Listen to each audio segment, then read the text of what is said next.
Texas Cherokee excerpt from letter written by Fields to the governor at San Antonio March 6, 1824. It was my intention on my return from Mexico to present myself at San Antonio in order that the authorities there might examine the papers which I received from the superior government of the nation.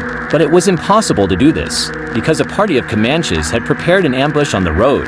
However, I had the good fortune to escape them. The superior government has granted me in this province a territory sufficient for me, that part of the tribe of Indians dependent on me to settle on, and also a commission to command all the Indian tribes and nations that are in the four eastern provinces. I pray your honor to notify all the Indians within your territory, and particularly the Lepins, that on July 4th next, I shall, in compliance with the order of the Supreme Government, hold a general council of all the Indian tribes at my house in the rancheria of the Cherokee, -1 miles west of the Sabine River. At this council I shall propose a treaty of peace to all Indians who are willing to subject themselves to the orders of the government. In case there should be any who may not wish to ratify what I propose, I shall use force of arms to subdue them. I beg you to notify the commandant at San Antonio that he shall, for the satisfaction of his people, send some trusted person to aid in the treaty of peace and see how the affair is managed.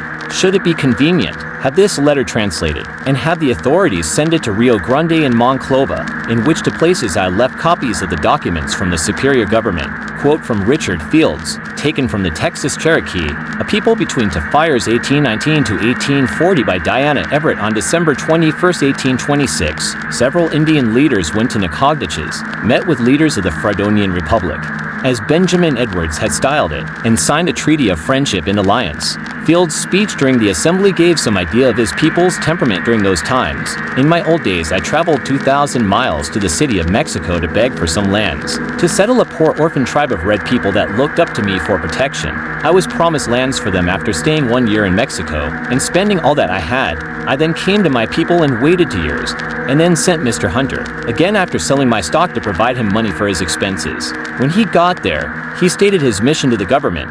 They said that they knew nothing of this Richard Fields, and treated him with contempt. I am a red man and a man of honor and can't be imposed upon this way. We will lift up our tomahawks and fight for land with all those friendly tribes that wishes land. Also, if I am beaten, I then will resign to fate, and if not beaten, I will hold lands by the force of my red warriors. Richard Fields, December 1826. In 1830, over 46,000 Native Americans were forced from their homes.